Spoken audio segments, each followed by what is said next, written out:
S, இப்போ நம்ம பார்க்க போறது வந்து இந்த ஐடி பிங் வந்து நான் எக்ஸ்பிளைன் பண்ண போறேன். ஐடி பிங்னா என்ன? அதாவது ஒரு நிமோனிக்ஸ் ஒன்று கொடுத்துக்கிறாங்க. அதாவது NDAS 103 business combination for CA final. இது இன்டர்க்கும் இதே கான்செப்ட் தான் கிட்டத்தட்ட வரப்போகுதுங்க இல்லைங்களா? இப்போ ஐடி பிங்ன்றது வந்து identify the acquirer. Sathya limited acquired control over மகா லிமிடெட் ஃபார் கன்சிடரேஷன் ₹250 crores. மகா லிமிடெடோடைய INA, அதாவது ஐடென்டிஃபைபிள் நெட் அசெட்ஸ் வந்து 220 கோடி இருக்குதுங்க.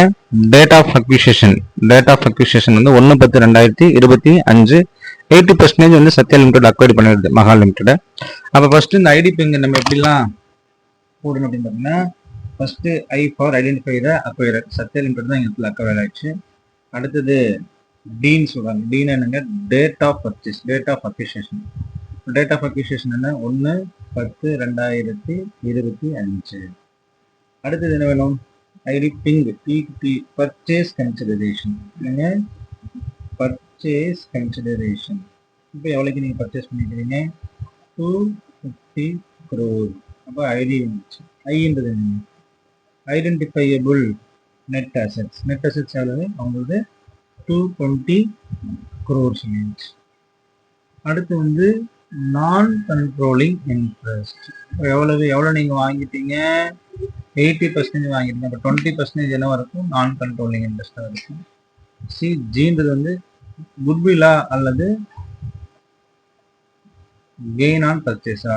கெயின் ஆன் பர்ச்சேஸ்ன்னு கேட்டால், அதாவது 220 மதிப்புள்ளதை நீங்கள் எவ்வளோக்கு வாங்குறீங்க? 250 வாங்குறீங்க. அப்போ 30 அப்படின்றது என்னென்ன ஆகும்? இந்த இடத்துல குட்வில்லா தான் இருக்கணும் அப்படின்றது கான்செப்ட். ஸோ ஒரு கணக்கு நம்ம படிக்கும்போது கிட்டத்தட்ட ஈஸியாக அண்டர்ஸ்டாண்ட் பண்ணுறதுன்னா இந்த ஐடி பிங்ன்ற கான்செப்ட் தான்.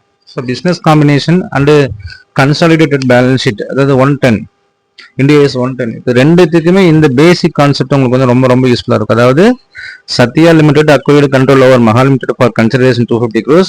மகா லிமிடெடோட INA, டேட் ஆஃப் பர்ச்சேஸ், அடுத்தது எத்தனை பர்சன்டேஜ் இவங்க கண்ட்ரோல் பண்ணுறாங்க அப்படின்றது தெரிஞ்சிச்சு. ஸோ இதை வச்சு நம்ம இந்த ஐடி பிங்கை கொண்டு வந்துட்டாவே கிட்டத்தட்ட உங்கள் சம்ஸை வந்து நீங்கள் ஈஸியாக உள்ள வந்துடலாம்.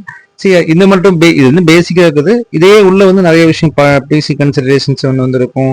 இல்லை குட்வில் கண்டுபிடிக்கல ஒரு காம்ப்ளிகேஷன் இருந்திருக்கலாம், பேலன்ஸ் ஷீட் ப்ரிப்பேர் பண்ண காம்ப்ளிகேஷன். பட் எல்லாத்துக்கும் இந்த ஐடி பிங் அப்படின்றது ஒரு பேசிக். ஐடி பிங் நீங்கள் மனசில் வச்சுட்டிங்கன்னா பிஸ்னஸ் காம்பினேஷன் பொறுத்த வரைக்கும் உங்களுக்கு ரொம்ப ஈஸியாக இருக்கும். ஸ்டெப் பை ஸ்டெப்பாக நம்ம ஈஸியாக போயிடலாம். ஸோ எந்த கவலையும் இருக்காது. தேங்க்யூ.